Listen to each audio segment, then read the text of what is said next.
Hey everybody, welcome back to another episode of Pocket Change, episode 69. My favorite number. Yeah, it's a good number. And for the first time, we are going to be joined by a guest. So I'm joined by my regular co-host, Joel, and we also have Mike. So I want to, Joel, how you doing? I'm good. I'm good. I'm glad to have Mike here tonight. Mike was showing me some of his. We talked last time a little bit about having your inventory straight, and I know you do. And I see Mike was showing me just for the show his inventory, how he's got it organized. And I use this screen because mine looks like a tornado hit it. So I'm working on getting mine straight. You I got was a wondering fancy why it looks background. like it's winter all year round Yeah, behind you. yeah, I know. It's I a need to get screen. one of those for here. All right, It's hey a, Mike, how you doing? I'm doing pretty good, Jefferson. Good to see you again. I missed you. Haven't seen you in about 3 weeks. I know. We're hanging out at the But 127. That was a lot of fun. yeah, it Hey, was. Mike, you want to introduce yourself to our listeners and tell us a little bit about yourself? Sure. My name is Mike Camporeale. I sell on eBay and Bonanza, and I'm just starting to get involved with Dibdit and Kevin's new site, shopcommons.com. mm, We could talk about that in a little bit if you like. As I said, I sell on eBay. I got started. My store name is Mike Metco. Yeah. And that's I'm a electrician by trade. That's the name of my company as well. Get into that a little bit later as well. And basically, I don't have a YouTube channel, but I'm on everybody's channel as it seems, and I get friendly with all of the YouTube content providers because I really found that's how I learned a lot. I started, as a lot of people did, I understand, right when the pandemic hit. Electrician by trade, and once the lockdown came, I found myself in a pretty unique situation. I had nothing to do for the first time in my life. I've worked my whole life and 10, 12 hours a day, 7 days a week. I'm a kind of type A personality, which I've carried through to my eBay career as well, which is fortunate. And at the time that the pandemic hit, people weren't letting you into their houses. Like I said, for the first time in my life, I experienced something very unique to me that what do I do now? Not really one to have hobbies or anything like that. But work was always my hobby. So I said, let me try this eBay thing. I was curious about it, knew nothing about it whatsoever. And I said, it's a good opportunity to try to pick up a new hobby, see if I like it, and I'll give it a shot. So I had three boxes to check. One was, let me see if I enjoy this. And that box was checked immediately. I just loved it and still do. Every day is a joy. Every aspect of it, I really enjoy. So that was not a problem. I did love it and still do. My second thing was I said, you know what? Let me see if I can clear out some of this, stuff that I have around my house. I'm not a hoarder, borderline hoarder. It's like I can give stuff away or get rid of stuff, give it to people, but I could just never throw stuff out. So I had a lot of inventory, and that's what got me started selling stuff around the house, which is what I was told to do. Now that did backfire because in the first year or so, I did clear out a lot of my stuff, but then I found garage sales, and now I have, like Jefferson will attest to, I have three times as much stuff Exactly. that I originally had. So that backfired, but it's all organized. I have a lot of stuff. I have about 1,500 items in my store, and probably another 1,500 items that are in my death pile. Cool. The third box that I wanted to check was to see, and this wasn't really all that important, but see if I could make a few bucks at it. And it really wasn't a strong criterion. I had made my money. I did well in my business. I was an electrician 45 years. And now I'm just coasting. So if I can make a couple of bucks, that would be good. Because like with hobbies, you don't really expect to make money with hobbies, Right. like golf or tennis or whatever. It costs you money. So if I can make a few bucks, so be it. And lo and behold, to my amazement, not knowing what I was doing, by the way, and what I did do was I really, for the first, actually, to this day, I really consumed as much YouTube content as possible. I started watching everybody on YouTube, learning what their mistakes were, trying to avoid them. So that really put me in good stead. And anyway, it turned out that in my first 90 days, and this isn't a brag, I'll explain how this happened, but in my first 90 days, I had a $10,000 sales, gross sales, which I'm about like 60%, 40% expenses. So I got in the first 90 days, I made like about $6,000. And let me explain how that happened. Now, being an electrician, one of the last jobs that I did before I took my retirement. I'm back to work, by the way. Now that the people, I had this nice job where I was hired to modify 300 units, and basically, to make a long story short, I had to go into each of these units, take out the old circuit breaker panel, put in a new panel, do some additional wiring, and that was it. So now not being one to throw anything out, because I still have stuff in my shop, in my garage, in my shop that I've had for 40 years. I'm a saver from personal stuff as well as my professional stuff. I saved all these circuit breakers. Yeah, I picked one out. Yeah. So now these things are called Zinsco circuit breakers, and it turns out that these things have been discontinued for about 10 years. In fact, if you go to a supply house to buy one, you're going to get one just like this used, and they're $19 a pop. So I had 2,000 of these Zinsco breakers that I got for free. Not only did I get them for free, but I got paid to take them out, Nice. and I started putting them up on the site. So basically, my first 6 months, 90% of my sales were these Zinsco breakers, but they didn't cost me anything. And like I said, I was selling 2s and 3s and 5s. I was selling 10, 15, 20 a week. So that was what really contributed 95% of my sales the first year. And it was nice because the pressure was off to see if I could make money. I was making money while I was learning what to do. And then little by little, I integrated the rest of the stuff in my repertoire. And I've been doing good ever since. Like I said, I've been learning. I love the platform. I love the people. I love the community. That's why Jefferson will tell you. And Joe, we got to get you to one of these meetups, man. They're great. I was trying to push you along, prod you along and coming because it really is a community. As much as I loved eBay and my first, it's a lonely thing. People will tell you that. It's lonely. You sit in your eBay room or wherever you do your listings and everything, and you listen, you work, and I loved it. But there's really no connection. You try to share with your family and friends, and then They don't understand. They don't give a crap. And I'm very enthusiastic about it, as you can see. Yeah. So I would talk to anybody about eBay, whether they were interested or not. And I learned quite quickly that when the eyes started rolling, I said, okay, got to cut the music. Being an avid YouTube content consumer, after about 6 months, I saw that they had these meetups. And I said, this is cool. The first one I went to was the Boss Reseller in Vegas 3 years ago.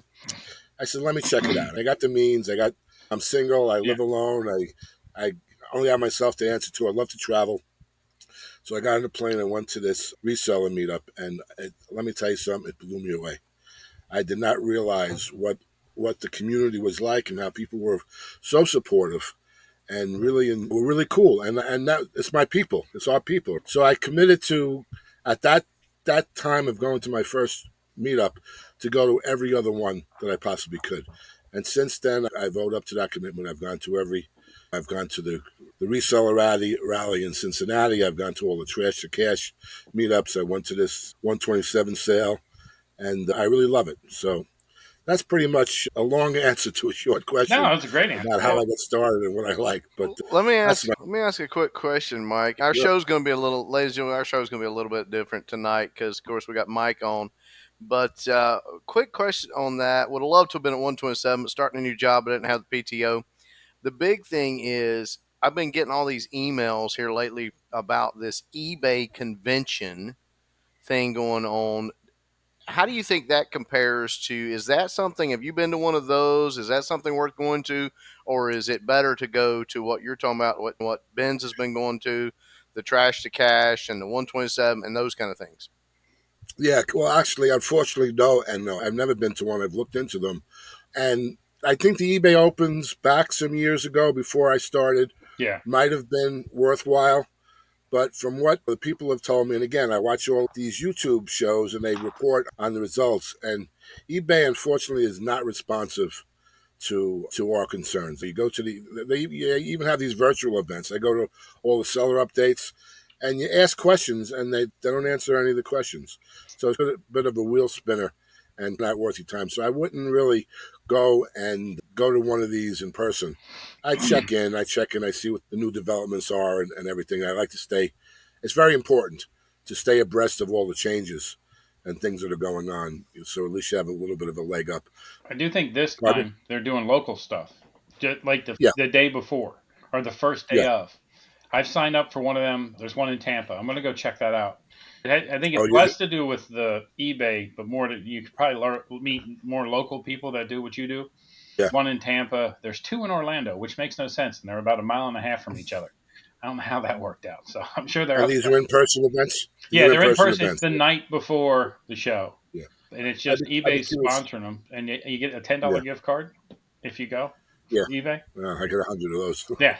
Well, I'd be curious to see what happens and take an active participation in trying to drive home some important points and questions. Yeah. Because as I've said, they really, I don't have this information. We'll get back to you, yada, and it doesn't seem to be worthwhile. Unfortunately, I'd be the first one there at every event if I felt it was worthwhile. But Yeah. in the experience of the people that have gone recently, not so much, unfortunately. So I when's do the it. next event, guys? When's the next one to plan to go to?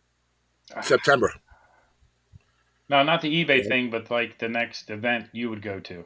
Oh, the next meetup. I tell you what, there's a little bit of a hiatus. They generally have, like, I've gone the last 3 years, I think I've gone to about 10 or 12 of them.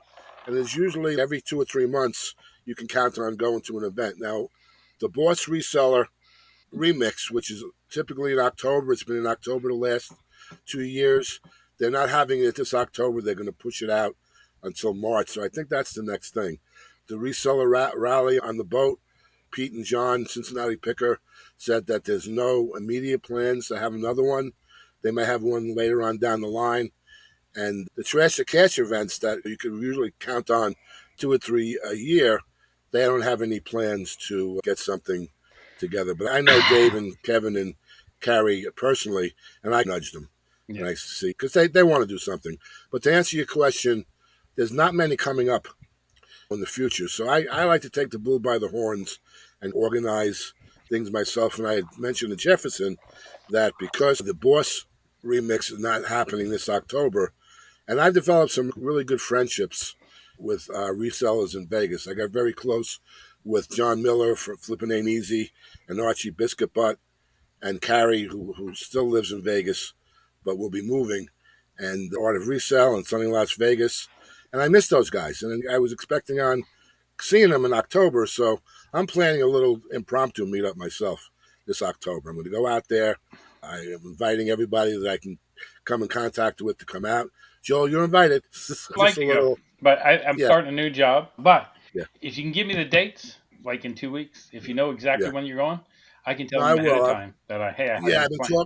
I've been talking, trying to negotiate with the reseller locker room guys who are our hosts Yeah, at the 127 a couple of weeks ago, they were. and coordinated with them. I'll give you the dates. Now, granted, I understand I'm in a unique situation. I'm very flexible. I have the means. I have the time. No obligation, so I can go out, and that's why I can go to all these events. No one goes to all the events, but I do because I really love them, and I learn a lot, and I establish these friendships and relationships that just continue on and on. Our community, if for those of you who haven't had the opportunity to even do a little local meetup, that's something you can do. And eBay has these groups where you can like actually go online and contact other resellers in your area and have a little meetup.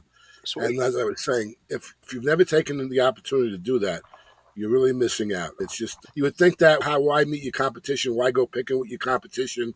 They're your competition, but it's not like that in the reselling world. Everyone's looking to help everyone else out, and it's really a very cool thing. When we went, Vince will tell you, we Yeah, had a blast. We had a blast in Crossville last week. A lot of fun, yeah. and we all learned a lot from each other. I can definitely attest to that. Like when I go to when I went to the 127, I got to pick with people. That's what they do for a living. I'm a part-time Yeah, guy, right? This is my fun thing. I yeah, buy like I'm going to sell full time, but I'm putting stuff away. I'm like a squirrel. I got nuts. I'm putting them in the tree, and eventually, oh yeah, me too. although I read a thing that like 47% of the nuts they hide, they never find. So Yeah, yeah, yeah, that's it's probably true. what's happening with me. But yes, if you get an opportunity to go to a reseller meetup where you get to meet other people that do the same thing, I've been in the business world for 30 years. I used to go to a lot of conferences. Yeah, And what you do business at a comp. conference is everybody brags about how great they are and they tell you Mm-hmm. nothing about how they do what they do. Yep. And And I don't say they were anything. like, yeah, oh, I can do this, I can do that. How do you do that? It's proprietary. And no, Yeah, yeah, when you go with these that's true. guys to these things and you meet people that are picking, they'll let you ride with them or you can drive them and you go and you can watch them interact with people and buy stuff. Some of them they'll haggle them down to nothing. And other ones will just be like, okay, I know what it's worth. You're asking a decent amount. I'll pay that. So I'm more of a haggler. I got to figure out how to spend more money to sell higher dollar stuff. But I look for the cheapy cheap and I go from there. I'm not trying to pay the bills, but Yeah. it Yeah, is unbelievably a lot of fun. And I've signed up now because of the open. There's 3 in Florida that are within driving distance of me on the eBay communities. I think look on there, you'll find people that they hold meetups every month, and it's Oh just yeah. you go for lunch or you go for dinner and you hang out. I think it is definitely something worth doing. You meet people, and personally, I used to not tell people what I do, and now I've been interviewing for jobs. And my old job when I worked for HSN, I definitely couldn't do this. I couldn't have a podcast or YouTube channel because that company wouldn't have let me. So every place that I've interviewed, and one of them, they just said, "Yeah, I don't think that would work for us." And I said, well, "I'm not going to work for you," and that was the end of the interview Yeah. because Kind of I smart. really Yeah. enjoy this, and it's not going to affect anything that I'm doing. But I'm not going to stop doing what I'm doing. And the Yeah. reason we're on YouTube, you can thank Mike because we were just doing a podcast, and I was like, I don't know if I want to do video, but Mike watches the videos, or he probably doesn't watch them. He puts them on and plays them in the background while he does his packing. I'm so Yeah. Me sorry, being Mike. on Spotify was a hassle for him. So I'm like, screw it, I'll do a YouTube channel. And me and Joel have faces for radio. But you know what? What the heck? Let's go for it. Speak for yourself, man. Oh, you pretty. I know. You're the pretty one. I know that. Okay. You bring that up all the time. I'm wondering if we need to have, and there may already be, some place where we can direct new people, and I'm including myself in that because I haven't been doing this. I'm just about to cross over the first year mark because I actually didn't start till Ben's been after me to start for years, and I actually did not start until he drove up here for was it a trash to cash? No, What's the it was trash? for FlipCon, which is not going to, FlipCon. they're not doing that anymore. But It was for Right. FlipCon in Charlotte, and he came on up to Greensboro to see me and hang out, and he got me. I was like, "Fine, you know what? I'll start it," and now I'm hooked. My wife came down and saw my. She was like, "Good Lord, do you think you've got enough of these particular items?" I was like, "Not yet." I was actually sourcing more as she came down.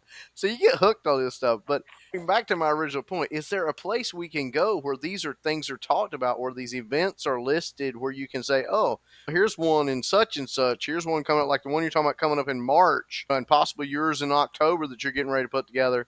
Is there one place we can go or send somebody, especially us doing new YouTube, and say, hey, this would be great for you to go see and meet everybody. Here's a list of ones you can go to.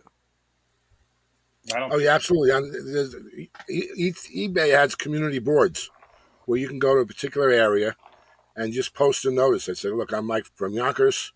Anyone in my area want to go picking with me, or maybe go and have lunch or something, or just get together and you What kind of about do the it big yourself. events? What about the big events like the FlipCon and the Trash to Cash? Is there any? How do we learn about these events? Because I knew nothing about it until Ben started talking about these and that and other. And I think the only way he figured them out was actually going to FlipCon to start with. Somehow he figured out about that one. I think that was the first one you went to, wasn't it, Ben? Yeah, if you consume YouTube or even podcasts about the industry, you'll hear about them. That's how I heard about them. If you just go into Google and type in reselling meetups, it'll bring up whatever's out there. Yeah. There is not a one place, there's not a one shop because they're all by different people and different groups. They're not all like centralized. I find is that just in general, these meetups are conducive to networking. So the more Mm-hmm. people you get to know and to get to be familiar with, everybody knows a little bit of everything. So someone that you might have met at one event during the event may tell you there's another one coming up, and you stay in the loop. You know what I mean? And I try to keep myself connected with everyone, and everyone just shares all the information. So it's like grassroots. There's Yeah. nothing to answer your question. A specific site that will list all of the events, as Jefferson said, and as I experienced, how I found out about them. It was just watching YouTube videos, and then people will say there's this highway event, and there might be this other event, and just by listening and watching and paying attention, you find out about all of them. You don't really miss any of Yeah. them. And you know, a lot of people watch us and we try to give tips and tricks, but if you truly want to learn how to do this grassroots from the bottom and know everything you can do on YouTube, look up Cha-Ching King. Cha-Ching King has the best information. He'll walk you through setting up your account to your first sale and then teach you how to pack things. I found him after I was already rolling, but I went back and watched his stuff. But if you are watching this and we're one of the first things you happen to run across, look up Cha-Ching King, because I would say he's the best hands-on, teach you how to do what we do. I agree. We met him at FlipCon. Yeah, he's a cool dude. Yeah, he is. I like his stories. Like when he was a kid, he bought candy and sold it. I did the same thing. I used to buy bags of blow pops for $1 and have 20 blow pops and then take them to school and sell them for $0.25 a piece. Make a lot of money. Yeah, I ate them all. I always ate the candy. Yeah, that's your problem.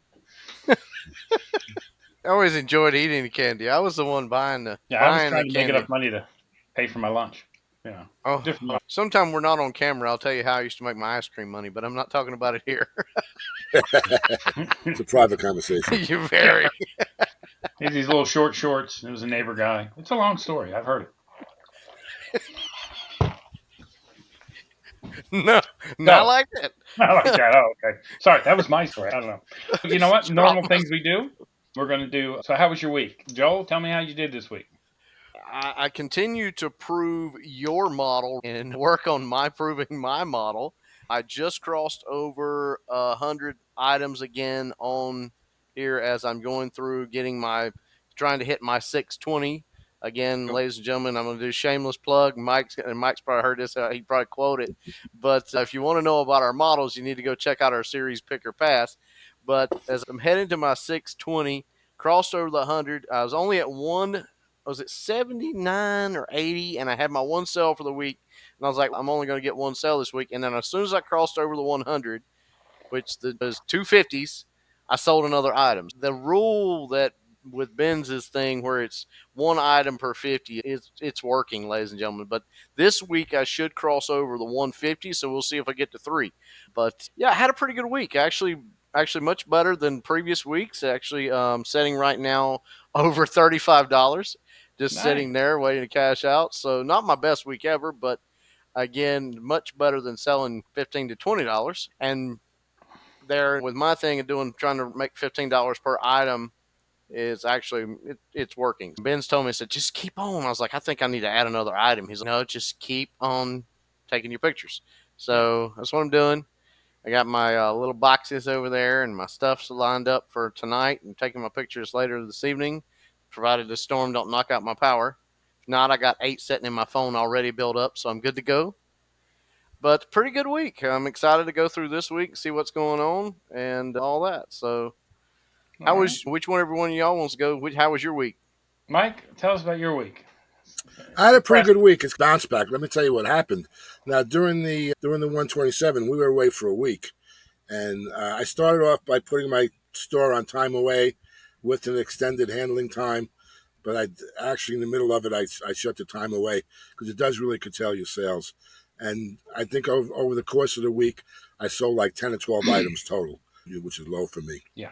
So coming back, and I made about 20 drafts in preparation for the trip. And I figured I'd launch a couple of them a day.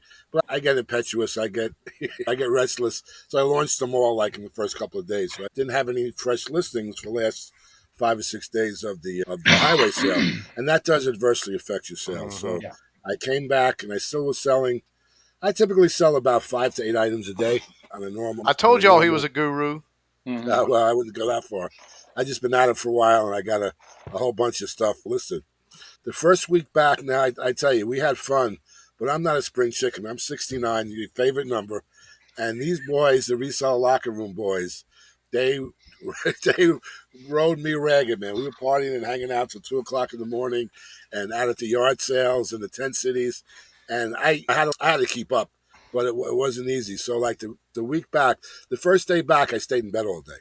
And for the rest of the week, now I had a lot of good stuff that I picked at the highway sale, but I didn't list anything for a week, I'll be honest.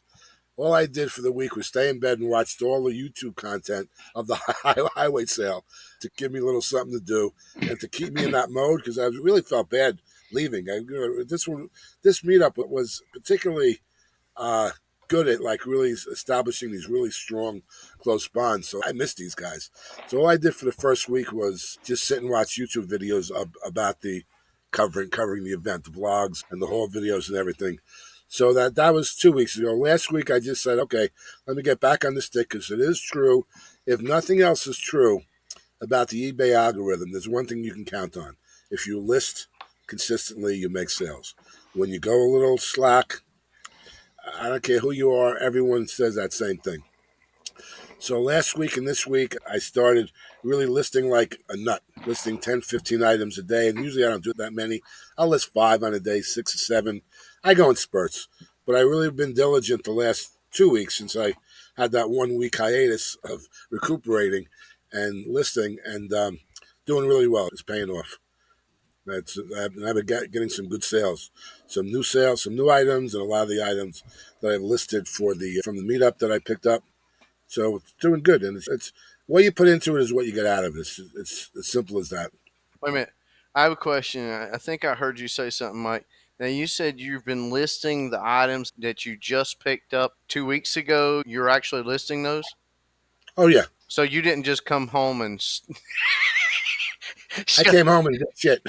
Yeah, but No, you didn't. he's giving me shit because I haven't listed anything from the sale. And honestly, today I finally unloaded the car because I've been busy, right? I got back I'm a home little better than that. and I'm trying to do the YouTube thing. So what I spent last week, I didn't have a great week. I had like $300 worth of sales. I sold like 15 things, but I didn't list anything. I have this AI video thing I've been playing with, and I want to cancel it before it rolls up again. So what I do is, with this AI video, I buy the lower level thing for $25, and $65 for the 200 minutes. 50 minutes is $25, but their systems broke. So if you buy the 25-minute one, and Don't say that here. no, I don't care. They're going to fix it eventually, but I'll tell the truth. I buy the $25 the 50-minute one, and I burn that in 3 days. And then I upgrade to the 200-minute one, which 25 to 65 should charge me $40. But what they do is they look at they don't look at what you've used. They look at the days. I only used 3 days worth of what I bought. So they pre-rated it or whatever. Prorated. Yeah. Thank you. I ain't real bright. They prorated it. So then they only charged me $14 to upgrade. So I end up paying less than $40 for the 200 minutes. But then I want to get it done before it burns out. So that's what I did. I spent the whole week making AI videos. I asked him, I said, does that making you any money? And he was like, no. In the long term, maybe. That's what I told him. But in making content. And I also figured out if I use it to make a 10-minute video, then take it into my editing tool and make shorts out of it, I can take 200 minutes and turn it into 400 minutes worth of video. And I have now posted myself out till February for AI videos. So now I need to make some real videos with my face and do my death pile. But for $40, I was able to get 6 months worth of videos. It seems to be worth it. Yeah, but how was your week? Tell us about your week, because I was giving you some crap. $300. I sold $300, but I started listing today.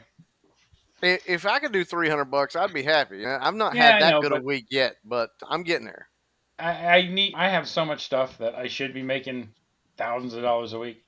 I hopefully get this new job and then I don't have to freak out. But if I don't get the job starting September 9th, I'm going to start listing 100 items a day. That's my goal. You're full-time. If I'm full-time, it's 100 items a day. And full-time will be crazy. But I'm part-time. And I watched a new season of something came out. I watched that this weekend. And then Saturday, me and my wife, we played all day. So today, I had to run out and pick up spaghetti before this because I forgot to cook dinner. I was so busy binging Netflix. So I am lazy. That's my problem. But I'm lazy because you're working. Exactly. I work full time. So let me just make one point. I give you guys a lot of credit because now I'm retired, right? I get all the time in the world. I still do a little bit of electrical work, but at my own leisure. But I can, like I say, come and go as I please. And I get all the time in the world. I have no excuse when it comes to, hey, I goofed off this week, I didn't do anything. I give you guys who really have a full-time job a lot of credit because it's tough to do a 40-hour a week work week. Yeah. And then you come home, you shot, and then to do 20, 30 hours of eBay, whatever your platform is, it's commendable. So it's two different things. I feel I'm very fortunate in that I can, first of all, I don't need the money to survive. Right. So that's great. But that works both ways because sometimes I don't have the motivation because I'm not using it to put food on my table. You got to understand, you worked 45 years in an industry. You busted your ass for 45 years. Oh yeah, That's Right. impressive. I'd like to see some of Right. these kids take that job and work it for 45 years. They that's all want all. to work from home and live with their daddy. I've got a confession, Mike. I didn't know you were an electrician, but that's actually doing heating and air and electrical work was actually my high school job, as well as how I put myself through the first few years of college. Oh really? No, yeah. And I wonder if the fact that I've got outlets and switches and all kinds. I've got my own electrical box. It's like a tote. So if anything breaks in my house, I know how to fix it. I do my own Right. wiring. I do all that stuff. I wonder if if that's a trait of electricians to where we're like, this switch ain't bad. I'm not throwing it out. I may Oh need it yeah. on another job. I have parts from jobs I did 40 years ago that are in my garage, in my shop in Mount Vernon. And actually works out good because sometimes I'll be working in an old house where they don't make those parts anymore. But I Right. got them. I got them. It That gives you pretty good. something to sell too. If you ever needed to, you could sell them because that's the thing too, as well as I do. Ben's knows this too. You come across stuff like that that's a new Yeah. out of Yeah. stock, or even Sure. if it's slightly used but still in good condition, there is another. Like you, for instance, my AC unit. I'm cheap. I know I need to replace it. I need to upgrade, but I've got an old timey HVAC guy that comes by, and last year he was like, "Man, they don't even make this part anymore, but I've got one." And so he was able to pull an old fan out, put it in, and it run like a champ. And You know, nobody does that anymore. They No. don't. The minute one part out of $1,000 system is bad, they're scrapping the whole system and then charging you for the new one. So Yeah, like, and I want to call out one thing. This guy over here, he has been working his ass off to get to 620. We talk oh, every I know. day. At the end of the day, he Oh, comes I know. home He's like the perfect family man. He works his job. He comes home. He has dinner with the family. He watches TV with the family. And at 10:30, we usually talk. He's like, man, I got to list 8 things. And while he's listing 8 things, I'm looking random shit up on eBay or whatever. But he's been well, busting his butt, it's man. not And just that. I'm having to fix some of the items I'm buying. yeah, So I'm like I told my wife today, and she was like, "What are those stacked there?" I said, "Those are broken, and I can't fix those." She said, "Why not?" Because she knows how I love working with my hands and fixing stuff. I said, "I don't have the tools." She said, and I said, "Yeah, I'm probably going to buy the tools." you know, you got to make I the money mean, first. yeah, that is the one thing, ladies and gentlemen. I heard Mike say something earlier, so I want to point this out to you. He said he started with things around his house. That's the way I started. Now, Ben's tells us to start with things around the house, even though Ben's went crazy and bought all this stuff just to. But I think it is good for you to start with things around the house. But you also need to start learning some things. If you're interested in something, I don't care what it is. It could be, and I'm just going to show this item here. It could be something like this. Okay, say you get one and it doesn't work. You buy it in a lot and it doesn't work. Now, you're probably not going to fix something like this, honestly, but maybe you could. Learn how to tinker with it, pop it open, because I have found a lot of things you can buy. You can get them given to you if they don't work. My parents were just telling me we've got a thunderstorm coming. Power may go out. I told them, I said, that's fine. My internet will still work. And so will my TV, because I got a backup given to me and I fixed it and repaired it. And it's sitting upstairs, powering and everything up there. So if anything goes off, my internet still works. Now, this TV won't work that I'm looking at you guys on, but I'll flip it over to the laptop, still got internet going. Yeah, it's a good Yeah. plan. So there's things like that, and Mike probably knows it from being an electrician. You can get things, and he's got old things that he's saved. He can repair the here and there. Those are things you can sell too, but you're gonna have to tinker with them as well. And I think that's what makes it fun for me is tinkering with it and tinkering with stuff, looking it up. I've gotten into I like to source, but now my wife has limited me to. She's like, only spend what you're making. She set up my own bank account. I have to play with the fun sometimes, but I do want to come back and point out one thing. Mike knows I talk a lot because he listens to us quite a bit. Point out one thing that Mike said too. Listing is key. I put my store, I can tell you, I have proven the fact that if you do not list, that within a short period of time, your store will go to absolute crap. It won't sell anything, and it takes a while to build that momentum back up. So that's why I want to keep listing and keep on a steady rhythm and keep on going, because I'm trying to get to that 620. And to get there, I've got to stay steady and I've got to prove my store. Ben's has already proven his model. Mike, let's talk about that. That's a good question. What kind of model do you use, Mike? Do you favor one or the other? Is there a particular model you use or anything like that? Or how do you set yours up? What business model in general are you talking about? Yeah. I'm an everything seller. I have a lot of everything on hand from just saving for 40 years, both industrial equipment and just knickknacks around the house. And I really find that I love the garage sales. And so I buy a lot of stuff from garage sales. So I have a wide variety of stuff. And I have to watch a little bit about not buying too wide, too many different things. I watched a video and they were featuring like Barbie dolls. The next thing I'm buying Barbie dolls, and now I have to learn about Barbie dolls. And then Dave was talking about selling some jewelry, and now I'm buying jewelry. And what happens, it can be counterproductive. They say to niche down, Mm-hmm. and for an everything seller, it's a little tough to really do that, to pick one or two specialty categories. But I try not, when I'm out in the wild, I try to not like buy stuff that I don't know about. For example, I know nothing about cameras, right? All right. But I picked up this beauty like at a garage sale yesterday, and now I got to research it. Yeah, and someone said, always buy a camera, you can sell it for parts or whatever. And then it ends up where you're like a jack of all trades and not even a jack of all trades and certainly a master of none. So I try to keep to certain areas. Now, like electronics, I have a lot of in stock. I got like this whole graveyard of old receivers and everything that are just waiting to be tested and to be sold. But at least that stuff I have a little bit of a background at. So I keep Mm-hmm. I try to keep limiting a little bit. It's nice to get into new areas, you learn about stuff.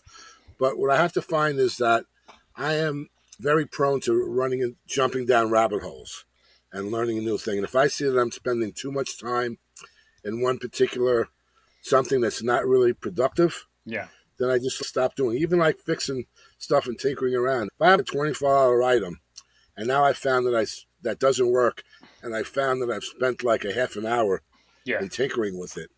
Whereas in that 25 minutes, that half an hour, I could have listed 10 things that I know I'm going to get 15 to 20 bucks for. Yeah. And it's hard because I do as I say, not as I do, because I'm the first one to jump into these rabbit holes because you have an interest. You Yeah. enjoy something. So I do it. But I personally, find that I have to really at least half the day, because I spend about 8-10 hours a day every day on my reselling business. So I can screw around for a little bit of time. I have a good time. But if I've seen that after 3 or 4 hours, my actual listed items don't really amount to much, then I have to say, okay, let me just sit down and sell. Because I got tons and tons of stuff that's ready to be listed. Just go into my other room and grab it. I brought home all of these items from the 127, and yet I went to garage sales the last 3 weekends as well and bought a bunch of stuff at the garage sales as well. No So wonder you you have to two kind of get like, along so well. yeah. Well, that's oh, why. yeah, That's our thing. But you know what? I want to say one thing. Don't buy projects. I've quit buying projects. If I look at it and go, "Hey, if I did this to it, I can make $30." right. Yeah. By doing this to it, and I spend way too much time doing that, I lose money. I have so much stuff to list, so I don't buy Right. anything that I have to repair or do anything Right. to. I might buy shoes that I'm going to clean eventually and put them with the shoes that I bought because I have never sold a pair of shoes. And Yeah. Mike was with me at the trash cash. I bought like 10 pair of shoes because they were a great deal. They're still Yeah. in the garage because. That's what happens. Buy what you know you're going to list. Mm-hmm. Try to keep that as a guideline.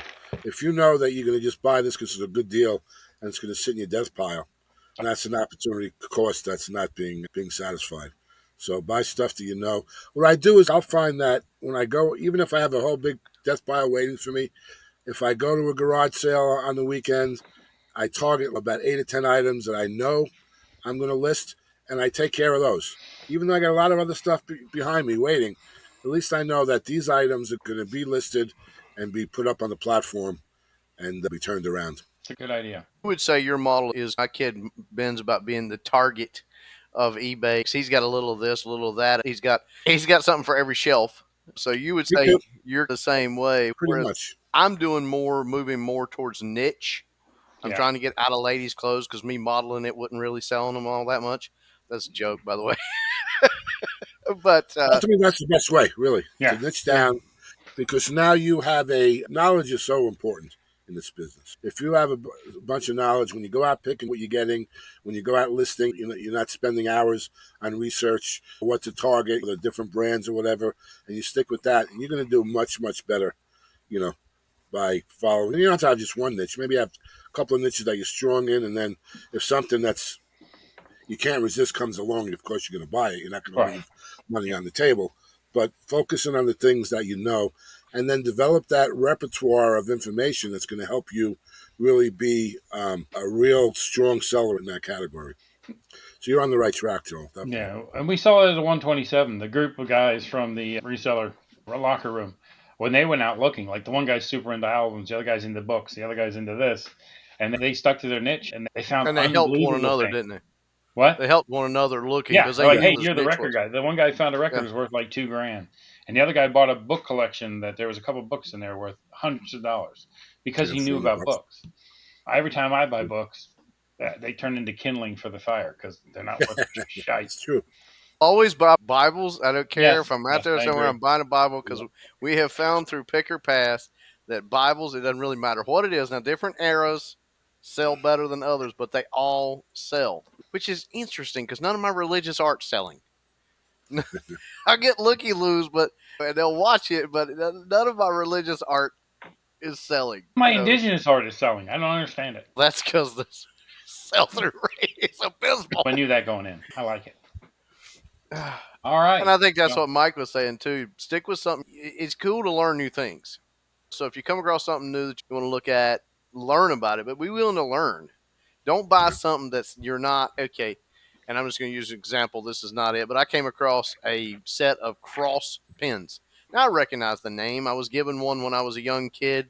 I was 21 years old, but I won it by sales or whatever. So I knew the name. I came across a whole set of cross pins. I don't know what they're worth. I was like, yeah, they look cool. I passed on them because I don't know anything really about them, and I'm not interested in learning about what pins are ones to buy and collect and sell. I'm just not. So I passed on the whole set of cross. It was like 12 cross pins. I passed on it. It's probably a terrible idea, but I passed on it because I was like, man, I'm not going to spend the time. So I think that's great advice there to look for things that you're already interested in, things you already know, and something you want to learn about. yeah. That's why I passed on Barbie dolls too. Yeah. There's money in every niche, but like I said, you really have to be able to know what you're doing because there's plenty of every item. In every niche, there's 1,000 of items, maybe 10% of them worthwhile. Yeah. But you, as a naive person going into that niche, don't know the distinction between them. And you end up just buying everything, and then you get home, and it's 90% of it just goes in the discard pile. Yeah. Well, and you learn too because I'm really into watches. Benz will tell you the first watch I bought, I was really excited. I was like, oh, this one's worth a lot of money. It turns out it was its cousin that was worth a lot of money. The one I Yeah. got, Was I, I wasn't. And by the time it's all said and done, I lost. And here's the thing, it was great because it was a good lesson, but it was great because I only lost $10. I can afford to lose $10. It's not going to hurt me, Oh, sure. but it did cost me. So you need to, ladies and gentlemen, you do need to know something about what you're getting into because, yeah, like he said, naive. I was naive. I was like, I really love this. Ben's did the same thing, bought some things, and I bought a lot of things. it's just one of those lessons. It's all about learning it, and we're all three of us at this point. This isn't paying our bills, so this is the time to learn it, right? Mike, you're good. Me and him, we got to figure out if we're going to go full time.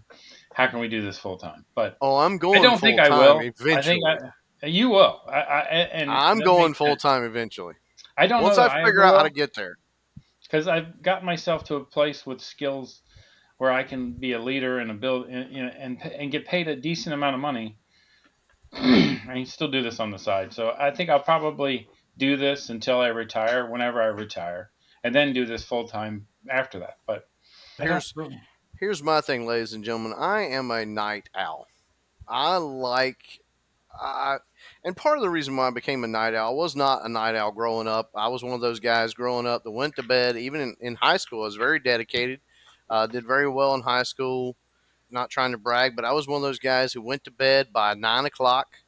I'd come home from sports practice, whatever sport I was playing, do my schoolwork, eat my supper, do a little thing, and I was in bed by 9 o'clock because I was back up at 4 o'clock, going out running, working out, taking my shower, and going and doing it all over again.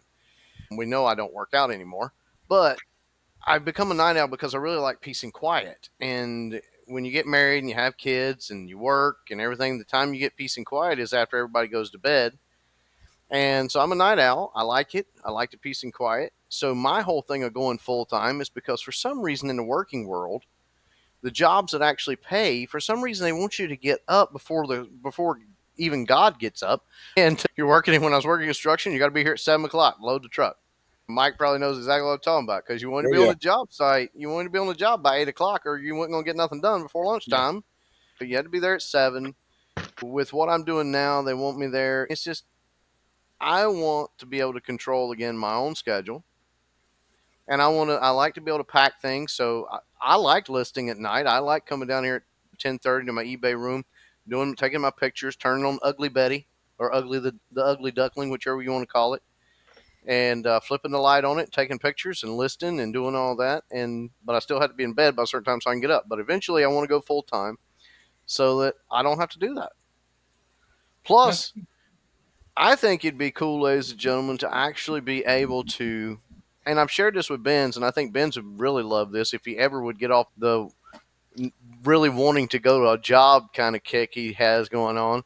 But how cool would it be to have a warehouse full of items that you've got employees that are packing and doing that work for you, and all you have to do is travel around the whole entire world sourcing and shipping the items back. I think that would be awesome to just do that because yeah. can you imagine what you'd find it? And I don't figure they call them this, but they got to have them. Humans are humans.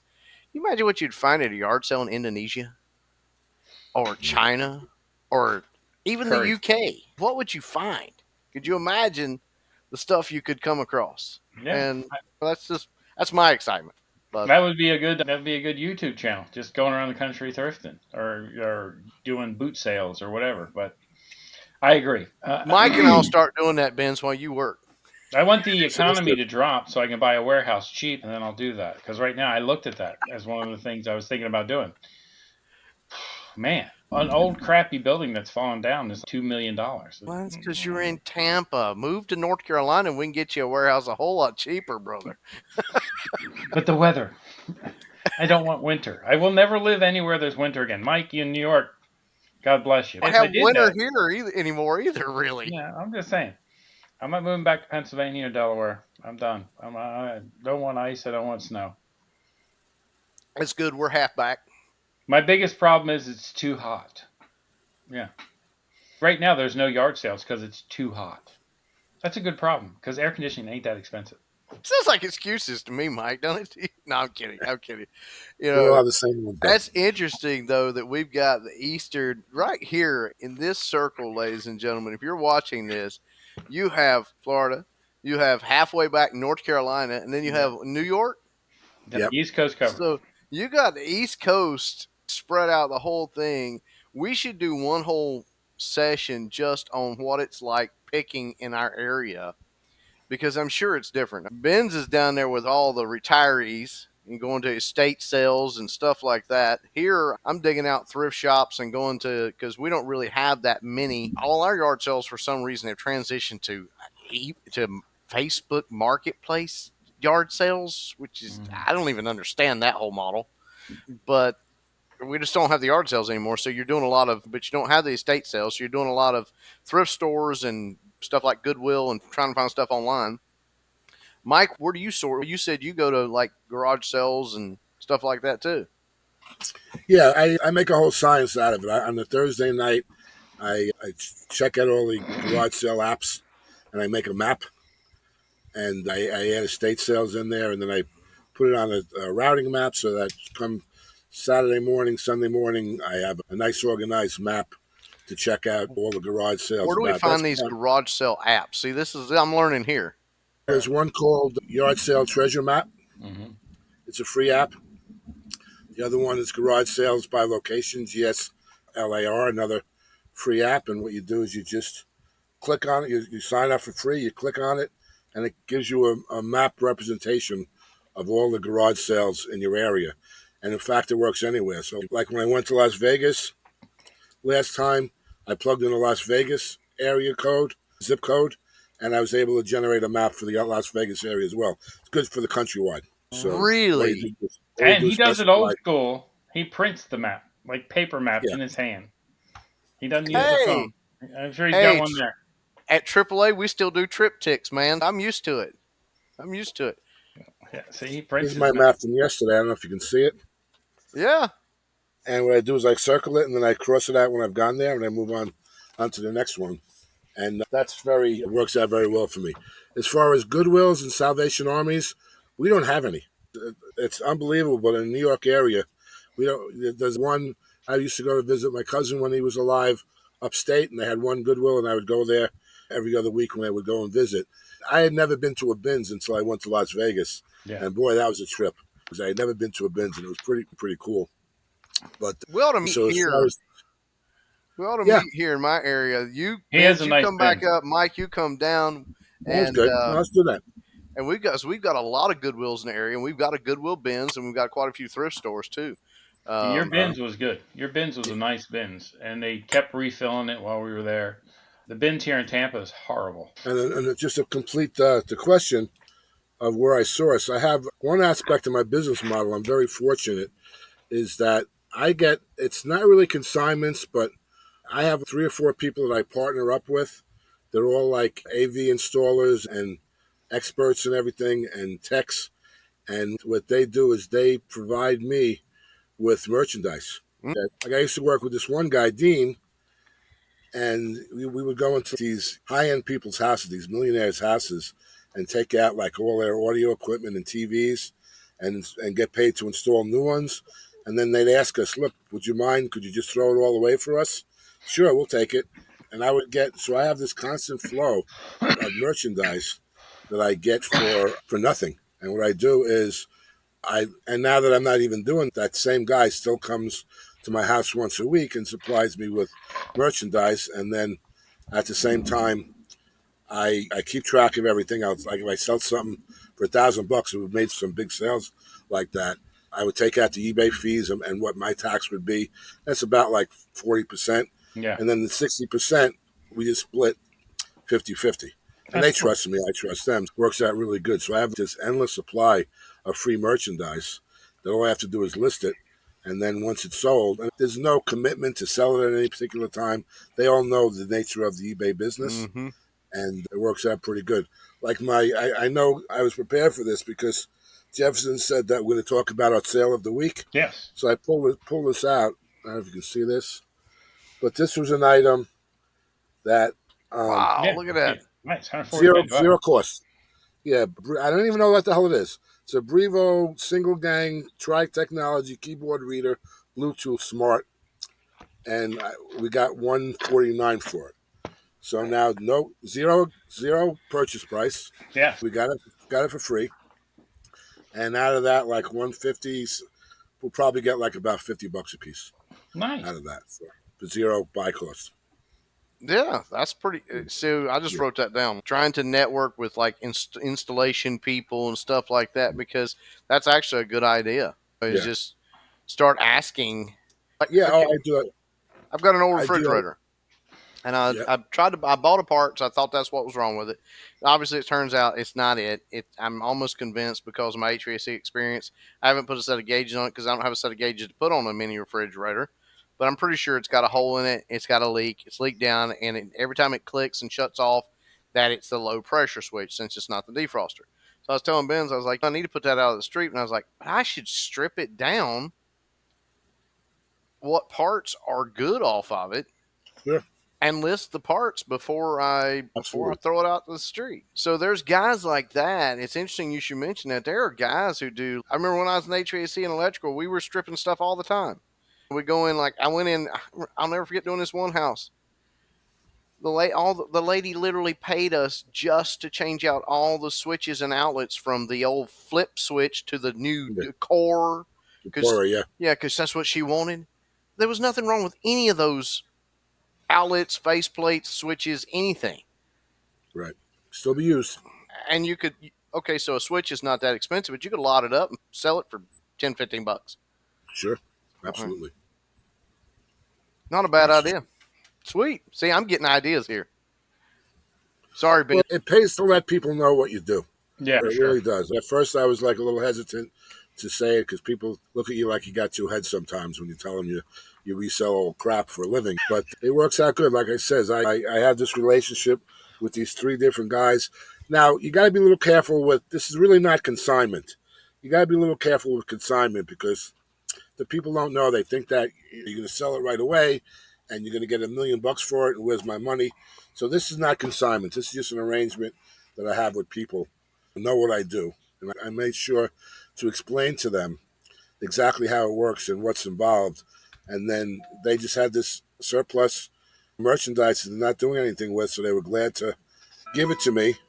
Now, I got thousands of dollars worth of the stock from these three different guys on my shelves. Yeah. And there's no understanding that I got to sell it all. However, it ends up, but there's a constant flow of sales, and they keep on supplying me every week with every month with this merchandise, and I'm giving them money in exchange, and it is found money. It's all money that would just if you threw it away, it would go to waste, or if you just keep it in your garage, it goes to waste as well.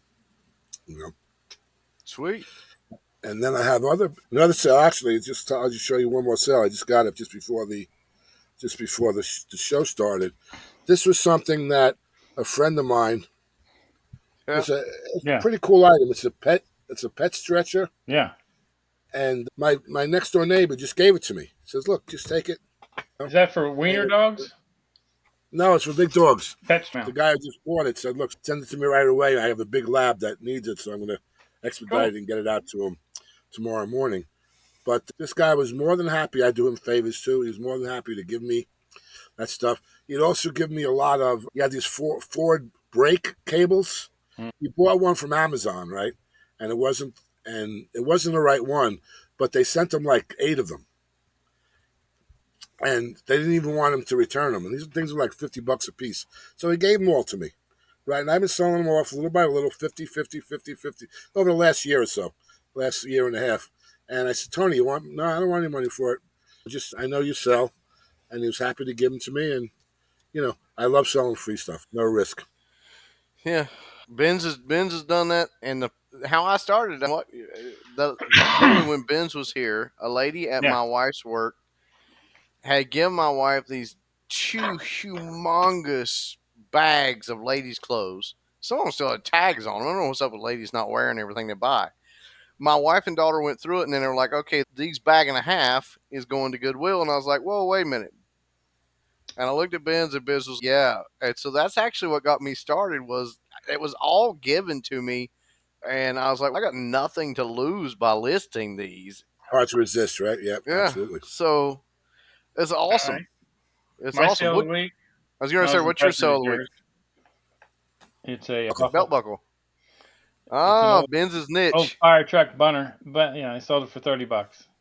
Nice. Hey, Yeah. a $30 Belt belt buckle. buckle.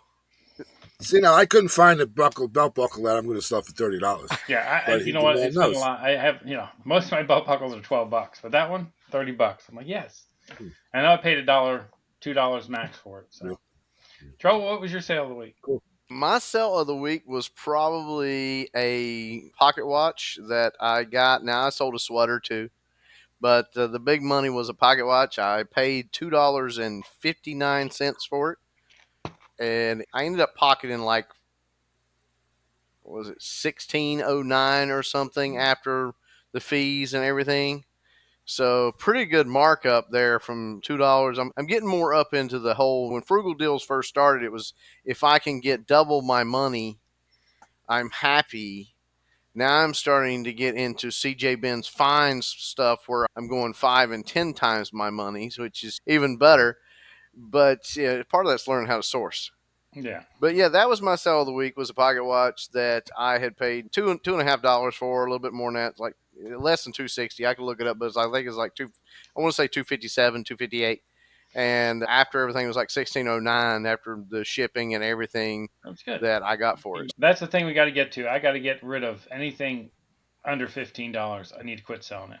So I got a lot of cheap. I bought a bunch of postcards for next to nothing. I think I paid like $90 for 3,000 postcards, and then I split them up into packs of 12. And then I was looking on there, I'm like, oh, these are like worth $25. No, I got them down to $9.95 for 12 cards, and they're selling pretty good. I sell 2 or 3 a week. Money wise, I'm making decent money, and they're easy to ship, and they go into an eBay standard envelope. I can't complain about that. So I'll probably keep selling them forever. But things like some little Ninja Turtles that I bought for in a lot, and they sell for $4.95. Those seem to sell okay, but by the time you have to put them in a box and everything, you end up making $2. It's just wasting my time. Oh, wait a minute, wait a minute. I'm gonna bust your balls here a little bit. I thought that was your thing. Are you with your baseball cards selling for $1.80? Oh, I that's thought that different. was The baseball cards, I'll be doing them forever. I don't care. Envelope costs it costs me nothing to ship, and I'm trying to get to 5,000. I want to get to. I'm like a little over like 1.2 yeah. sales. I want to get to 5,000 sales. So I'm gonna keep listing these baseball cards. They're quick to pick, quick to ship. They don't take any time. You make 90 cents. So if I can sell like 3,000 of them, and then I think once you get to a lot of sales, people start to trust you more. They So do. I've noticed that as my feedback has gone up. I'm still not anywhere where you guys are at yet. I'm still sitting there. I need to start back. I was getting really good, and I encourage you, ladies and gentlemen. I sometime Ben's remind me to share my screen because I used to send out these little letters, and I was getting like 70% of the time I was getting feedback. Was sending out these little contact the seller, the buyer, and give them like, here's your tracking, here's your, and reminding them about feedback. Now I've stopped doing that because I really, with the whole 45-hour work week and all that mhm. stuff and getting my listings done, I really have dropped the ball on that.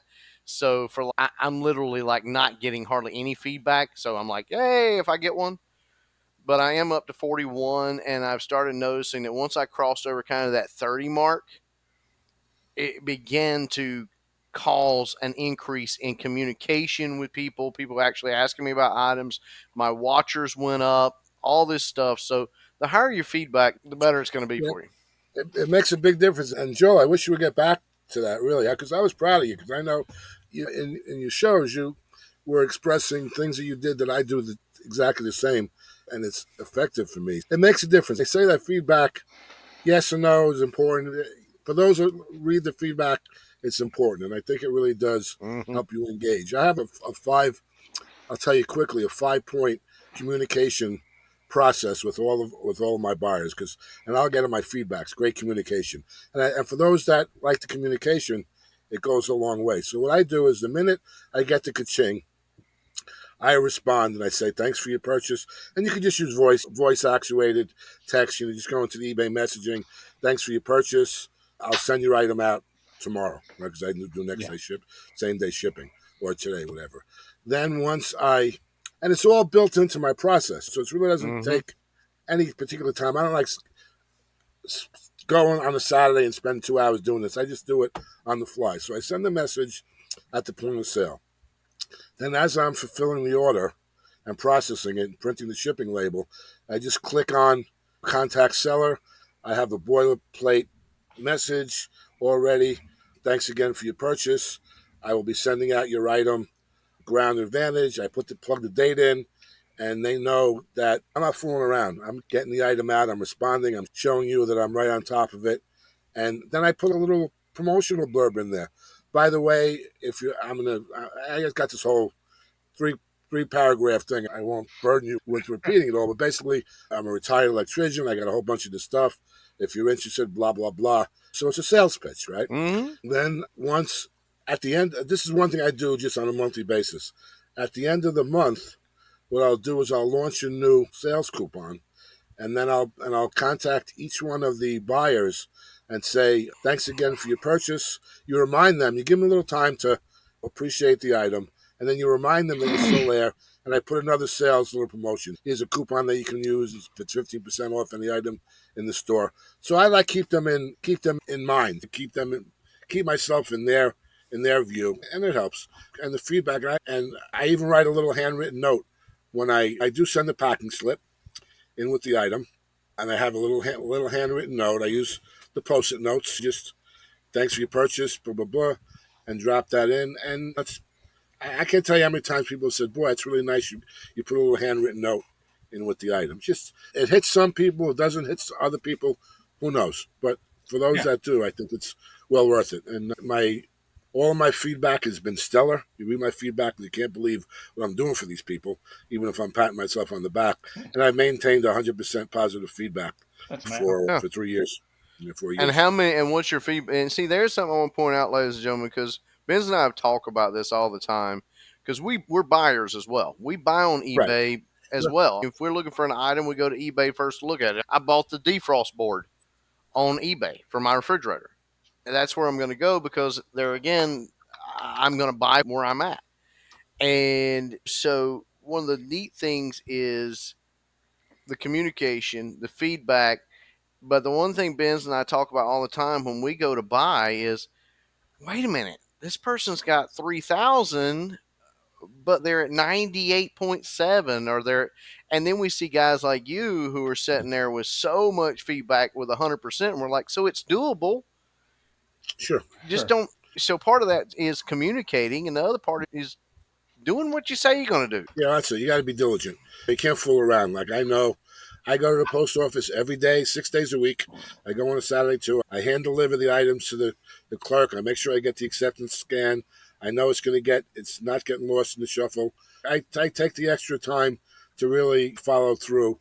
Once a person makes a purchase, I make a commitment to do my best to get that item to them Mm-hmm. in as best shape as I can, and they're happy, and it helps. So that when someone does look to use feedback as a possible factor in buying. Let's say someone's looking to buy something that's fragile, and they don't know. They'll look at my feedback and say, "Man, this guy packs like a son of a gun," and I Mm-hmm. do. Every item gets a shrink wrap and bubble wrap, and it's a whole because I love packing. It's one of my favorite things. It's cathartic for me. So I'll take a half an hour to pack a $25 item. I don't care, but it comes out, really nice, and people they see that. And a little pro tip on that: I'll take like a $20 item, and what I do is I wrap it in this first, right? Then I take shrink wrap and I shrink wrap the item so that it's protected from the elements, and then I bubble wrap it and send it's on its way.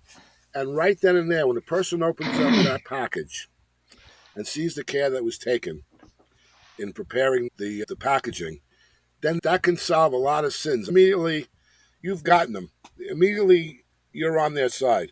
So even if the sale goes sour a little bit, something doesn't work or whatever, out of your control, it's not just a guy threw this in a bubble wrap, in a poly mailer and sent it away. They see that this guy took the time and the care to do it. So it gives me a lot of latitude. Like the few times that something's not right, this person at least is going to be forgiving, and they're going to be able to work with me, and I have very, very few problems. It's worth the effort to upfront do whatever you can for whether it's packaging or customer service, communication. It goes a long way. And I have very few returns, very few issues, no defects. Mm-hmm. And it's a process. You have to be committed to doing it all right, and it helps. It's worth. I think, in my opinion, it's definitely worth the effort. I think so Cool. too. I get it. I got a lot of flack one time over a painting that I had sold, and the guy went back and forth, and he was like, "I really want this, but your shipping is so high." He said, "And there's no way this picture can weigh that." And I said, "No, you're right. The artwork does not weigh near that. What weighs that is the packaging that I'm going to put around it because it's a pretty valuable piece of art. You've paid good money for it, and Right. I'm going to make sure that I do my absolute best." And he took a chance and he said, "Okay, I'll pay it." He paid it. I sent it off to him. And when he put the feedback, he was like, "This was like a gallery pack because I literally built, I'm a kind of a woodworker anyway, and I've got my air guns and all that. I literally built a little lightweight wooden crate, bubble wrapped the picture and put it in a little lightweight wooden crate and slid it in the box." So there was practically no way anything was going to happen to that thing on its way there. I put the tape across the glass, did it, Sure. and Yeah. You're right. he sent me a message and he was like, "I have opened paintings from professional galleries in New York and Los Angeles that were not packed like that." That makes an impression. Yeah, for sure. Definitely makes a good impression. All right, so we So didn't do any news. We're not going to do any news this week because we're already over an hour. Like, fun though. so I got a question. What book are you currently reading? No, I'm just with you. Is this Atomic Habits. is this an interview? Atomic Habits. Read that one. It's a good one. Yeah, there you go. Oh, I'm just kidding. You ever watch some of those podcasts? Like, hey, what book are you reading? Tell me about it. I've decided the next job, and this is just shooting off the hip. I've decided the next job interview that I get, where they're like, when they get to that point, well, do you have any questions for us? I'm going to ask them. I'm going to turn and flip the tables and say, yeah, why should I come to work for you? Exactly. That you want to know why you should hire me. I want to know now why I should come to work for you. But anyway, that's a whole other ballgame. It's getting way off the subject. But I can yes, send you my list of questions. I got a lot of questions. People like to be asked questions. Mike, so great to have you. Please join us again. I My learned pleasure. a lot tonight Hey, you know what from though? With this. having 3 people on here, we haven't had the problems that we usually have with the. Interesting. Yeah, you're right. Yeah, We so haven't. maybe we need a third person to make this system work. I don't know. I think you just ironed out all the kinks. It Yeah, took a yeah, little that's bit, cool. but Hey, Mike, thank you so much for coming on. It's great to hear your story. You're pleasure. welcome back as many times if you want to come back ever. Just shoot me a Thank you. Absolutely. text. Anybody I else will. out there, if you're watching us and you'd like to come on the show, we'd like to have some more guests. It was great having the third person here. I got to speak a little more because he didn't overrun me as much, so that was good. No, Yeah, just it was great, great time. I really appreciate it. I love your show, and I'm an ardent and faithful all viewer and right. everything, and like just being able to contribute in a small way to help out. Because Jefferson will tell you, he's been after me to come Oh, on your pod for the longest time, I was so and I excited at the am, 127. You were like, "Hey, I think I'm ready to do your podcast." I'm like, "Are yeah, you sure?" I am. And I've asked Oh you like yeah, 2 weeks he straight. came back I'm like, pumped yeah, up. Mike's in. Yes. And what I learned this week is that Oh I yeah, come on the show, and I didn't die. yeah. You did So good. Yeah, it's pretty you're cool. very entertaining, and it all Thank you. worked out.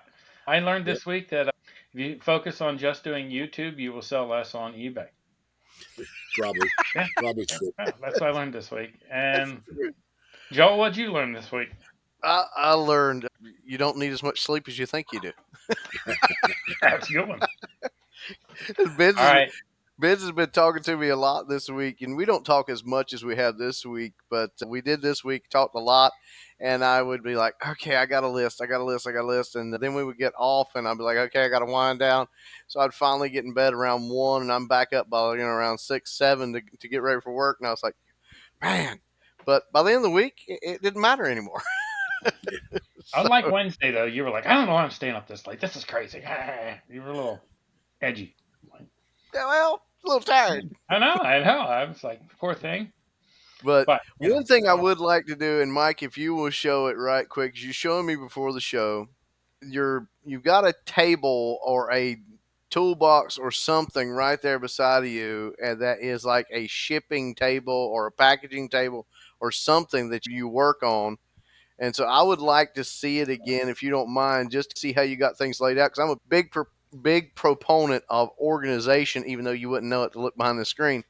But I'm trying to get all my stuff organized and laid out. Ben showed me one time his shipping table and all this stuff, and so I'm adding on to the ugly duckling a whole fold out table and all this stuff so that I can keep it all, because the space is a minimum for me. But I'd like, if you don't mind showing it, I'd like to see it. And Sure. I'm sitting in a room that's probably like about 8 by 10, but I really optimize the space and I try to fit in as much as I can. I'll see if I can move my laptop. So now over there, are all, as I was telling Joel, those are all my Amazon boxes that I have labeled with size and dimensions, right? Because as I was telling him, I go on recycling day and I get, the boxes, and then you can see below, I have the boxes broken down in size order, so I know that if I'm shipping something and I need a 127 box, I just go right there and get a 127 box. More boxes and everything. I can't see my screen, but yeah, that's good. You got more your bubble yes, boxes. wrap you're up there good. and your different Yeah, types of Yeah. tape. I love And how he's got his bubble wrap. Look at that, ladies and gentlemen. yeah. See, So you gotta optimize the space. This taught me a lot of things. One of them that you got to really organize your space when you have a little bit of space. And there's just some of my listed inventory and Hmm. some other things. And then I can't, if I was on my phone, I'd give you a tour and go out into my garage where I have like the shelves with all my That's list all of cool stuff. though. And then, That's good to Yeah, but see. that is cool. Okay, sweet. That's okay. I'm learning. I'll show mine once I get it set up because I'm getting ready to. As I was telling Ben's, and you probably heard, I'm getting ready to knock out this whole wall that's right here yeah. beside of me and build basically over this way and have that my whole eBay office and everything, so I can get out of the exercise rooms because my wife's going, when are you going to let me have the exercise room back? So sweet. Okay, cool. Sorry I added more time to the program, ladies and Oh gentlemen, no, but I that's think all it's fine. good for us to see Good information. because one thing I noticed there was Mike said, I'm in an 8 by 10 room. Ladies and gentlemen, you don't have to have a lot of space to do this, but you do have to be organized. You really do. And that's something I'm fighting to get that way because unless you're just going to sell one item or two items a month, if you're going to make this to make money, you got to have a process. And a bad plan is better than no plan. And I had no plan when I started this, and it has been a wild, awesome roller coaster for me. But now I'm realizing, hey, if I want to take this serious and I do want to go full time, I got to get organized. It's got to have organization to it. So cool. Thanks, That's for Mike. sure. My pleasure, guys. Thanks for having me. Man, thanks for being here. Hey, thanks everybody for stopping by. Absolutely. It's been a great show. Mike, you're the greatest. We'll see Thanks. you all again next time. And we'll see you Yep. soon, Mike, in person. Yes. Yes. All I'm right. looking forward to it. We'll meet in North Carolina, Joel. Definitely. Sweet. I'm in.